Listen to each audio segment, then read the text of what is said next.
You would never guess who came back to streaming today.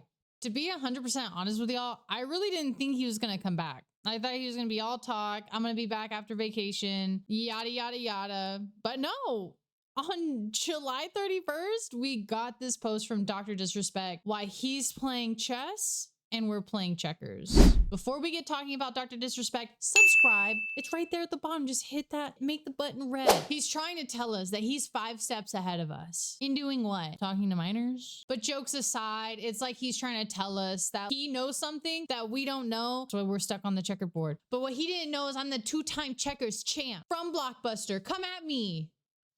Then we got another tweet from DrDisrespect. Vacation is just too good right now. We'll be back though, champs. We have a lot to talk about. Another one, September 3rd. Are people still streaming video games? What a snooze fest. He's a gamer. This was just a rage bait post. And 2 days later, on September 5th, we get this video.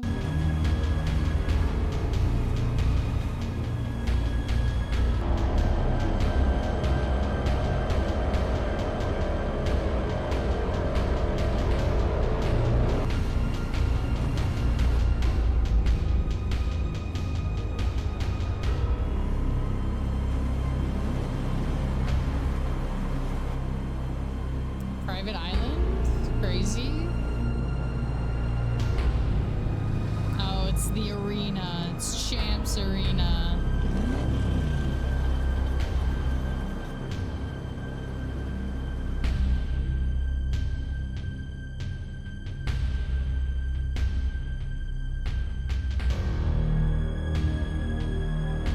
Champions Club.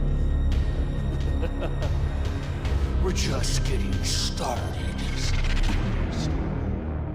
And with all these tweets, I mean, it's a mixed bag. You got some people with the crazy comments talking about Epstein's Island, but generally his comeback is being well received. There's a lot of support in the comments, just as much as there's hate comments. It is Twitter though, so I mean, what can you expect? I think what's really gonna matter is what's being talked about in his chat during his first stream back. I didn't see the original go live tweet, but I was looking for something to listen to while at work today, and I saw that he was live and I joined the stream. And at the time that I joined, it said like 200K people were in here, or it was like 180K people. Those are like some iShowSpeed numbers. You know, these people were here because they want to hear what DrDisrespect has to say. Because, you know, from the tweets, he was hyping it up that he knows something that we don't know. So I, for one, wanted to see what his chat was going to look like with that many people in there too. Like, would you be able to see the hate comments past like the people being like, W, champion squad's back.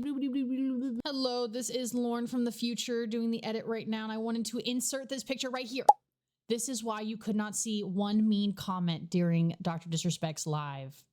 Yeah. If you could tell who was the diehard champion squad people or the you're from Epstein's Island kind of people, you know, we were trying to see what the vibe was during stream. I'm definitely not going to let us have to sit and watch this 6-hour live stream to get the good bit. But now it's time for DrDisrespect to say his piece. After what's transpired over the last couple months, am I excited to be back to this type of world? God. And I just don't get why he's acting like this in the beginning. I think it's just to like play the victim. He's just giving off weird vibes to me at this moment because he's acting like just surrounded by such toxicity when he's the one that brought it to himself. So glad you're back. Hey, I appreciate it, Shane. It's good to be back to a certain degree, right? We got to figure out this monetization thing. So September 25th is basically when we can reapply for partnership on YouTube, you know? People ask, like, now that you're not getting monetized, you're not going to be streaming ever again, or you're on YouTube, are you? There's an opportunity to reapply, right? September 25th is the date. So in the meantime, we'll do what we need to do. So do you think that YouTube is letting him reapply for monetization because he is DrDisrespect and he brings in money regardless of this cancellation? Or do you think that's just like a YouTube policy that if you lose your monetization status, that you're able then to like reapply after a certain amount of time? That just seems like it might be something YouTube does. Now, we've built a nice, strong community for years. This is where we started 16 years ago. 2008, I think. You know, I like my time here. And I like the community. We've got the best, realest gaming community, right? The Champions Club. And we've built it on this platform, and and if there's an opportunity to reapply for partnership, and there's a date that's been presented to us, then I'm going to take it. For almost 4 years, champs, the public demanded to hear from the doc regarding the Twitch suspension. I guess since you all missed the point with my personal statement, maybe it's time to tell my side of the story. Huh, champs? You see, there was a lawsuit pending, and as part of that arbitration, all parties were not allowed to speak publicly about the case. I respected those rules. My lawsuit against Twitch was eventually resolved, as you all know. But even then, as part of the settlement, all parties were still prohibited from speaking publicly about the case or the settlement. However, if one side violated that confidentiality, then the other side could respond. And again, champs, again, I respected all the confidential obligations. But apparently Twitch's own disgruntled employees didn't feel the need to abide by those same obligations. Is that he is making this seem like it is not about him talking to a minor, somebody under the age of consent, when he was a grown adult. It is very PR, it is very safe. It is trying to play him in a light, like it's not as serious. His fans need to know who they are supporting. And that's the issue I'm having, is that he's just trying to play it off like it's not that big of a deal.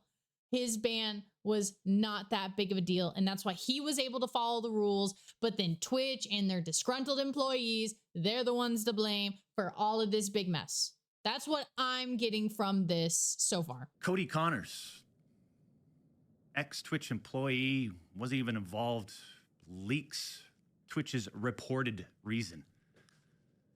Years later,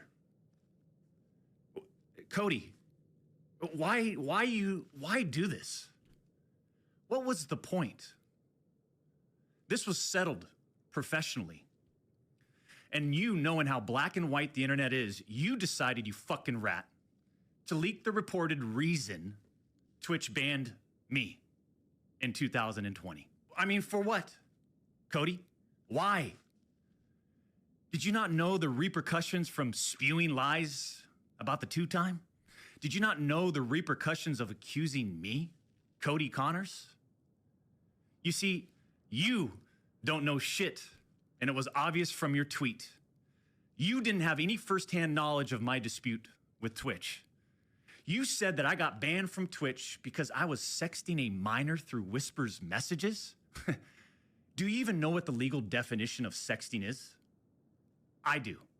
And yeah, I used Twitch's Whispers, but trust me, I wasn't sexting anyone. You also said the word minor, Cody. I even made sure that word was emphasized in my statement, edited, etc., just to make sure these so-called journalists. He's talking about where he had the word minor, then a couple hours later, he took it out of the statement, and then he added it back in when he started receiving more backlash because he took out the word minor. He said it and wrote it. Would pick up on it. And boy, oh boy, did they ever, champs. When you and all these so-called journalists, Cody, fired off your tweets, did any of you consider that the Twitch user may have been over the legal age of consent at the time of the messages? You didn't. Neither did any of these journalists, and neither did Twitch at the time of the ban. You also tried to tell the world that I was trying to meet up with this user at TwitchCon, but you're wrong. Let's set the record straight. I never intended to meet this user ever. We never made plans to meet at TwitchCon or anywhere else, and in fact, we never met in person ever. Your bullshit accusations gave false courage to other former Twitch employees to make shit up as well. I suspect all of you sort of planned and coordinated this attack.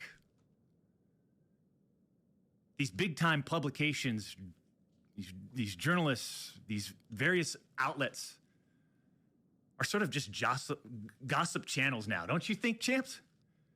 They act like they're just gossip channels now, without any real journalism and real research happening. They report on all this based on leaks from 2 former Twitch employees, one of whom was supposedly on the trust and safety team. If these anonymous sources worked on the trust and safety team at the time of my Twitch suspension in 2020, then you would hope they would tell the truth. But apparently that's just too much to ask. If these former trust and safety team members, and by the way, I know exactly who they are, actually had firsthand knowledge, then what they conveniently left out is, 1, Twitch's trust and safety team, the same employees that decided to ban me, internally admitted that the whisper messages were not sexting. And 2, Twitch's trust and safety team, the same employees that decided to ban me, internally acknowledged that the whispers did not constitute child sexual abuse material CSAM. I'll say it again. Neither I nor the Twitch user exchanged any sexual graphic messages or images. Cody Connors and these other anonymous sources are trying to paint a picture that I was exchanging sexually explicit messages and photos with this Twitch user. That never happened. I even used the word inappropriate, purposely. And look at how it was defined by everyone, champs. Huh? Including these defaming articles. I'm sorry, but mutual bantering with inappropriate jokes taken out of... And I know I'm being extremely hypercritical of everything he's saying. It feels like I'm being gaslit right now. A word like inappropriate is going to be completely different to me compared to somebody who grew up Amish, who grew up in a conservative family, who grew up with no rules. That word can be used in so many different circumstances that they use these tactics to then come back and be like, well, you took my word wrong. Like, you didn't, that's not how I meant it. What? Context should have never led to me getting banned from Twitch in the first place. I mean, how would each of you look if all of your private DMs, your text messages, your chats were looked at, dissected, and taken out of context by someone who's deliberately trying to find something inappropriate in those words? And this is not a situation where a victim publicly accuses someone of wrongdoing. That never happened here. We're talking about allegations that Twitch made against me as a half-baked reason for justifying their actions of suspending and shutting down my channel. Allegations that Twitch made without even a legal analysis of whether the whisper messages were legal. You see, I engage with my community. I engage with other streamers. And through Twitch Whispers, I communicate with Twitch users. Conversations that consisted of a variety of playing games and gaming politics, content creation, random stuff. This was the extent of my whispers with this Twitch user. On June 21st, 2020, my ex-Twitch partner manager learns that I exchanged whispers with the Twitch user. And I say ex-partner manager because for years, this guy didn't do anything for me, my community, or my channel. For years. I'm talking no front page love. You're talking about the face of the platform, right? Literally, the face of the platform. And I know Champions Club remembers this. We got zero front page love on the website. He was never on my channel. He didn't follow me on Twitter. He wouldn't even inform us about Twitch rival tournaments. We're talking about the 2-time Twitch rival tournament. Oh, I'm sorry. Would you want to play in it? We got zero support from this guy. And it was just so obvious that he carried a grudge against the two-time. So after we signed with Twitch in 2019, we asked for a new partner manager. And just a few months later, that ex-Twitch partner manager is directly involved with getting me banned. Coincidence?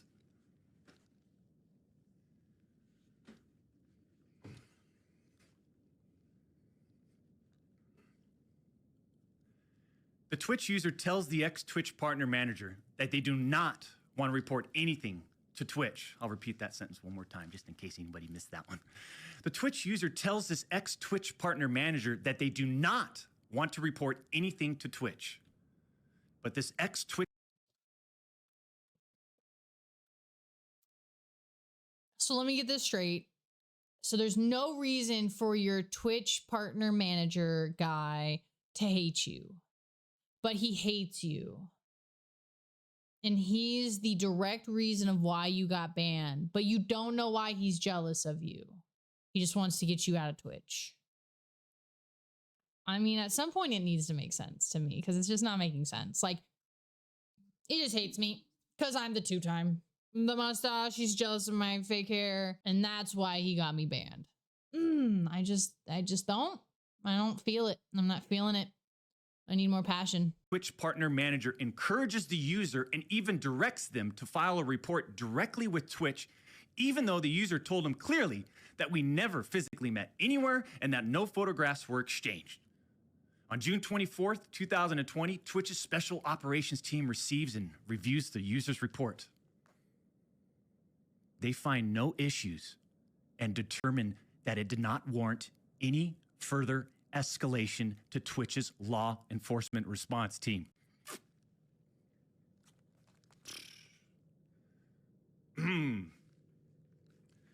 That would have been the end.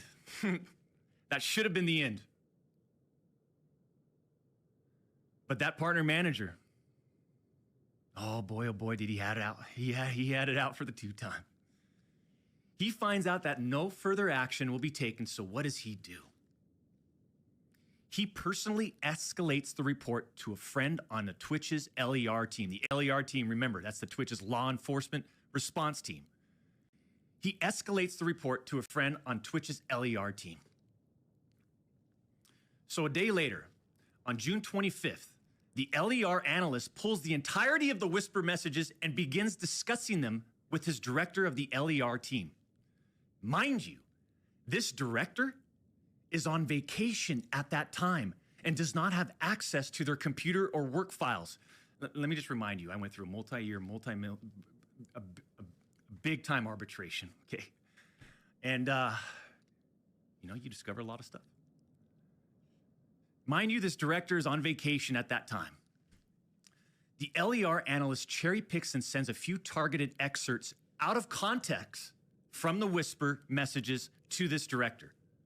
Now, if you do this, you can make anyone's messages look inappropriate, even when they aren't.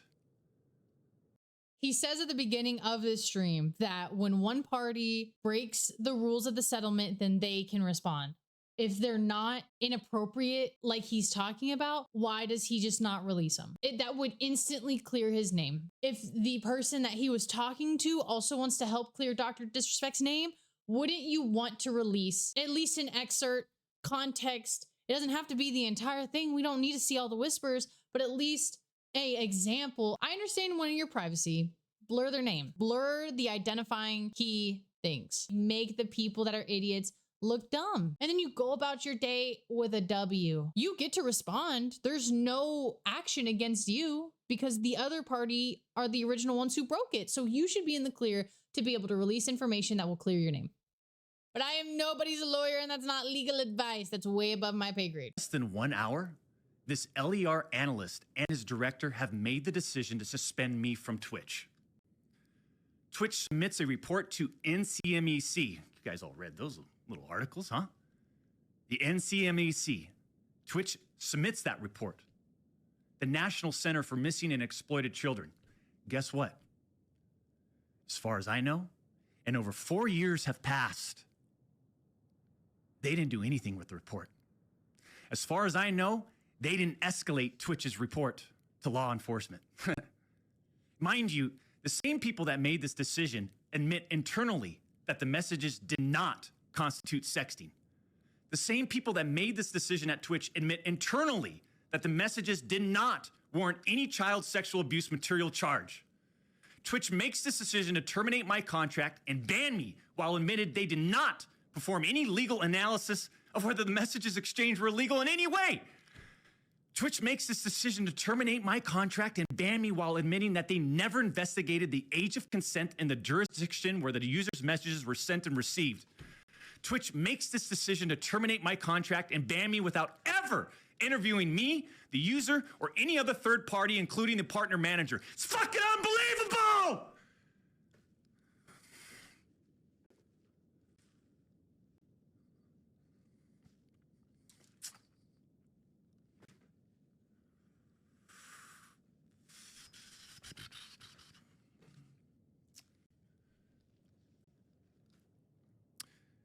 I'm not going to get into every detail regarding my legal case, but these former Twitch employees that claim to have firsthand knowledge, they just don't have a clue. They didn't report any facts. The judge in the case determined that the whispers were not illegal. So then why did Twitch use these messages against me? Why did Twitch treat the doc so differently from their other streamers? I mean, outside of the obvious. I mean, just take a look at me, right? Unfiltered. The realest motherfucker in this industry. 6'8", gorgeous, athletic, successful, college degree, college athlete, bourbon business, gaming studio, beautiful family. And trust me, we've worked hard for over a decade to improve as a person, a husband, and father, and to get where we're at today. There is a little bit more to that video. If you want to watch the full video, it is by Jake Lucky on Twitter. He has that little excerpt. The rest of it is just him talking about examples of when he thinks that other people should have been banned. All these things. Go watch the rest of it, and we got the main gist of how he feels. These are all my opinions on this topic. Go make your own opinion, watch the full live stream, watch the snippet. It's on the internet. I also wanted to share this tweet that I saw from Nick Merckx, which if you know Nick Merckx, you know him and Doc. They used to be gaming buddies. Nick Merckx claims that he really didn't know the guy. He just knew the guy in the wig. And he also cut ties the same day as Tim the Tatman. DrDisrespect is married with children pushing 40, admits to texting a minor inappropriately. His words, not mine, so I cut ties because obviously it's inexcusable. Now I'm the shit friend for not having his back. Bunch of brain rot. And then he did a response to somebody else's response to his tweet. Got destroyed for not condemning him right when the allegations came out. Then got destroyed for cutting ties when the allegations became true. Now you're getting destroyed because you didn't stand with him after he admits to everything and is now backtracking. I know I was pretty critical on DrDisrespect's video. It's a topic that I am very passionate about, and so I really don't give leeway. I don't believe anyone should give leeway in this situation, especially when we still don't even know what the whispers look like. For me, it's when he admitted it verbally and on a huge written response on Twitter that I knew I could not support DrDisrespect anymore. With his return to the internet, what is your opinion of DrDisrespect now? If you enjoyed my little internet drama update, please subscribe. It helps the channel grow, and we are on the road to 2,000 subs. I'll see you for the next video. Bye, guys.